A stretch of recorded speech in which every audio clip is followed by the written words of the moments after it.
One of my favourite rifles just gained more options. Oh, and a new name.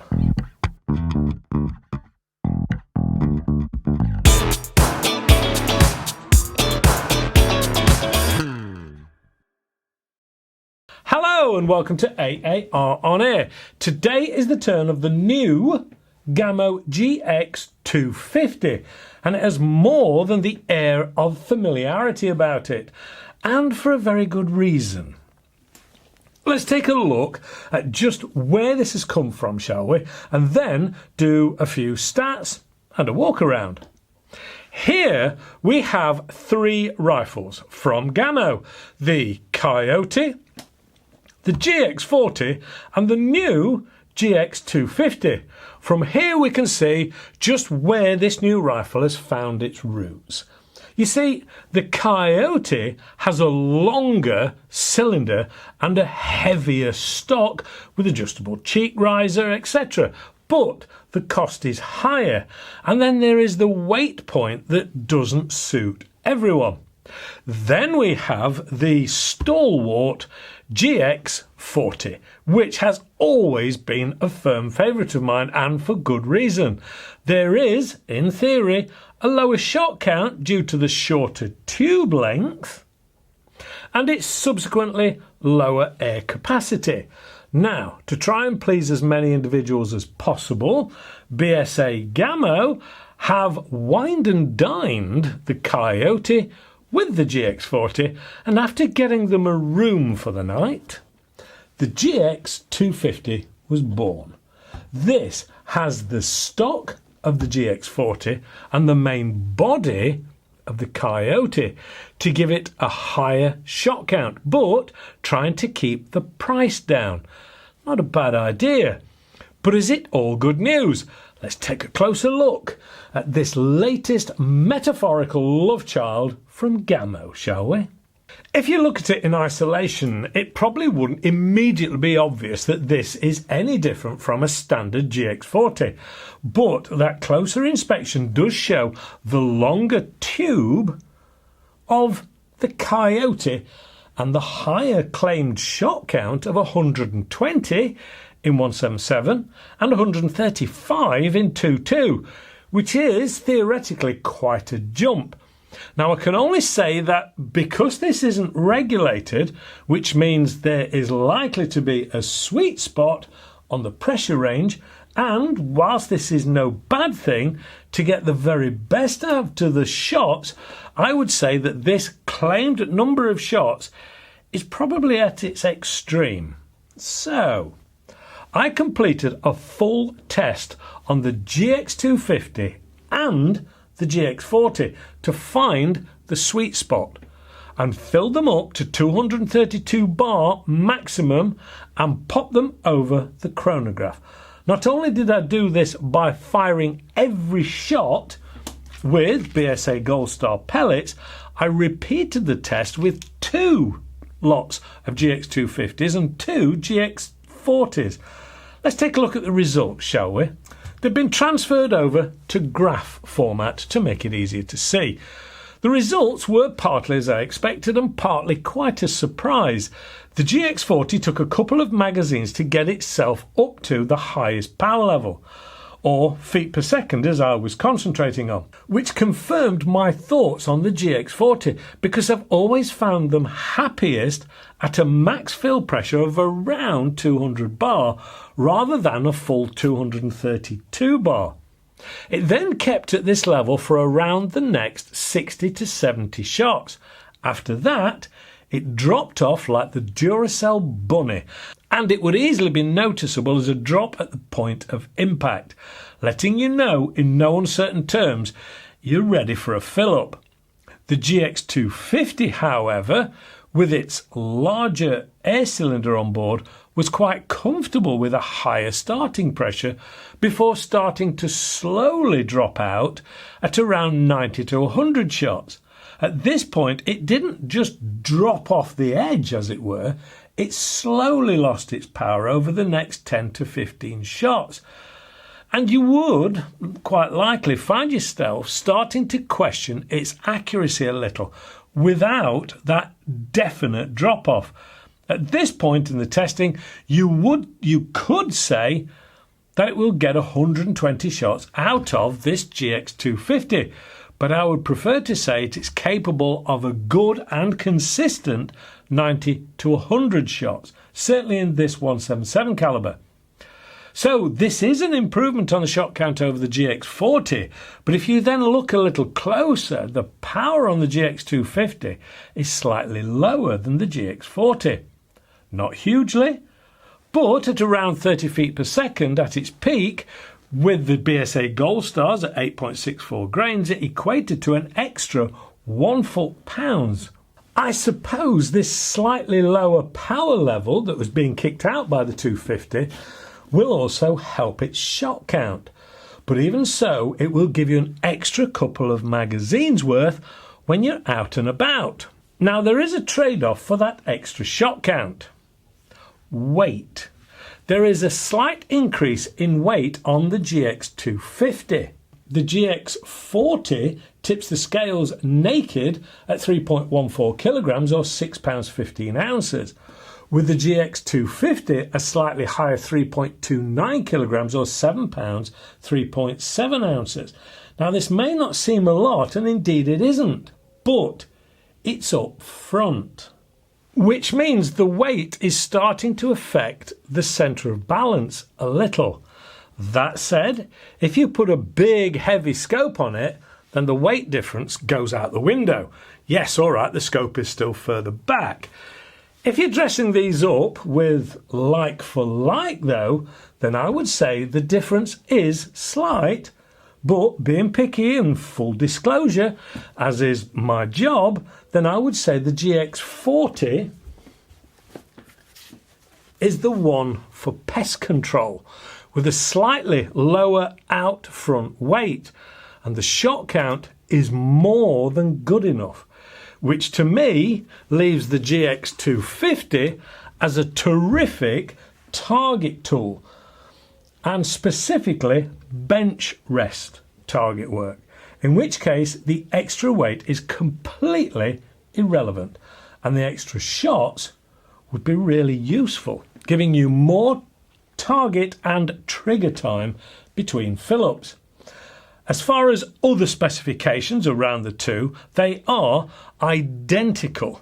Same barrel length, same ambidextrous stock, which is polymer, the same 10-round magazines in 177 or 22 caliber, and the same trigger, etc. Now, I've taken the GX40 out to ranges on a number of occasions and surprised so many people as to its ability, even stacked up against guns 5 times its price and more. They both have the cold hammer-forged BSA barrel, so accuracy is a given. It also has the R10 magazine, which has never given me an ounce of trouble, and I own and have used them countless times. Naturally, you guys are looking for a little target work, so let's take a look, shall we? Now, it's worth mentioning at this point that the initial supply of GX250s comes with a budget silencer and a budget 3 to 9 BSA scope. But to get the best out of this, I will be using the Vector Air Kit add-ons, which will make it quieter and remove any potential parallax problems that you could get on the BSA one. So here goes, out at 40 metres. Gamo GX250, not the GX40. Although you would be quite forgiven for looking at it and thinking it was a GX40, because same stock, same everything is about it, apart from about that much, which is, I don't know, 3 inches or something like that. No, don't start any of those Mrs. jokes about 3 inches. But anyway, it is a very capable gun. It comes with the 10-round magazine straight out the R10. I've used it countless times, no problems. BSA, cold hammer forged barrel. You are good for 90 to 100 shots. I don't know how much more you'd actually want and why you'd want any more than that. It does come as standard, or currently at least, with the BSA silencer and the 3-9 scope. As I've said, I've changed it. I've put a Vector Optics one on there, which has eliminated any potential for parallax issues. It's up to 16 times magnification. It's as clear as a bell. You've got mil dots and everything inside, so you've got adjustability on your reticle alone. I've zeroed it in. It took me about 5 shots, as little as that.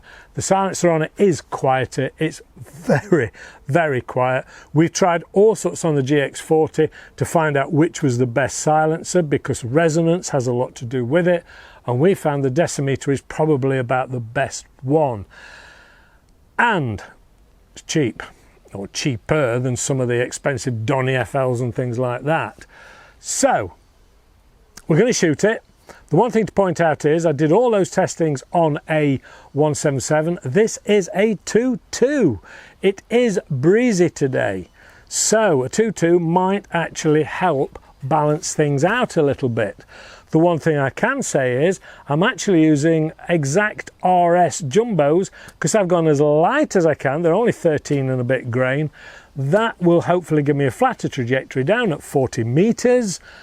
It is breezy. It keeps blowing around. The signs keep blowing over, but we'll give it a go. Let's see how we fare. But I'm expecting big things. I'm really looking for a single hole in it. Let's give it a go. I'll take that as a starter.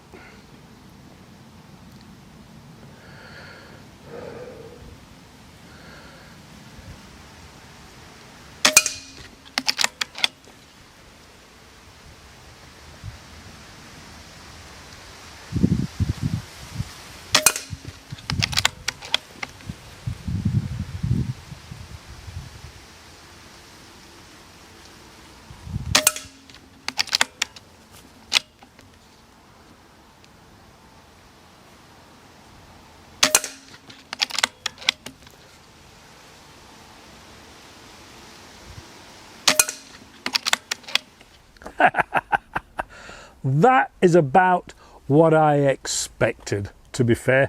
It's a 2.2, it's not a 177, which is more the target based one. That is pretty much punched one hole. You can see the size of my thumb down at 40 meters. There is nothing to be said about that other than, yeah, well, that's what you'd expect, 'cause it's a BSA cold hammer forged barrel. Superb, absolutely superb. I love using them. And if you're looking for a full kit for 500 quid, I don't think you can go far wrong.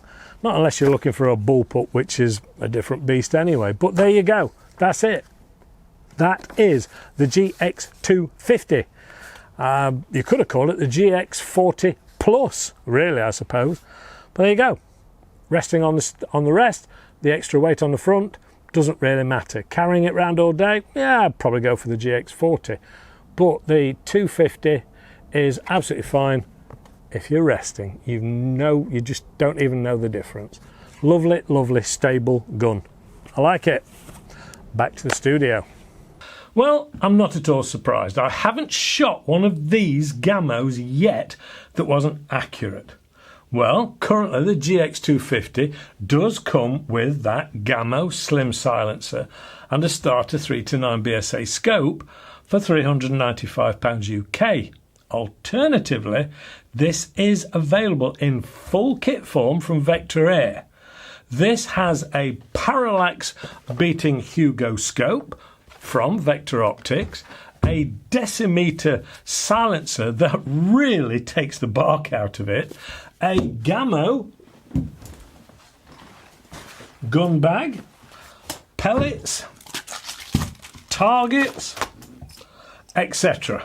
All of that lot for around £100 more at £499 UK. Now, I've tried to do a full and in-depth test on the difference from these two. It would be a good idea to perhaps look at some of the GX40 videos I've done. And these are very closely matched. The only difference has to be around the shot count because of that larger air cylinder. And of course, that weight out front, again, because of that larger air cylinder. Personally, I don't see any of these as an issue, more me trying very hard to come up with a difference. Either will be an excellent rifle, the original GX40 or the new sibling, the GX250. It's down to personal preference and perhaps what you're going to use it for.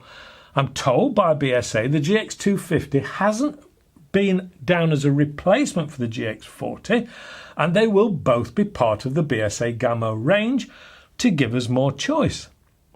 The BSA kit with starter silencer and scope will get you started for less money, and the full kit will add to your choice on either rifle, either the GX40 or the GX250. Well, this review has been very time consuming and I've gone into quite some depth, and someone is bound to ask, which would I choose? Well, either really. I would prefer the full kit in whichever one I chose, because it does add another level to the rifles. But the budget kit on the GX250 will get you started if your budget won't quite stretch for that extra £100. You know, I always enjoy my time with Gamo rifles. They are so good, so easy to use and so accurate. They probably have the lowest amount of issues than most PCPs out there. Time then for you to hit the like button, subscribe, feel free to share, and don't forget to click the alarm notification bell. There is the AAR website and merchandise. A big thank you to the guys at Vector Air for their time, help and patience with this time-consuming review. And of course, the biggest thanks goes out to you guys for watching and supporting the channel. That's it from me for this week. Please stay safe and shoot safe, and hopefully I'll see you next week. Bye for now.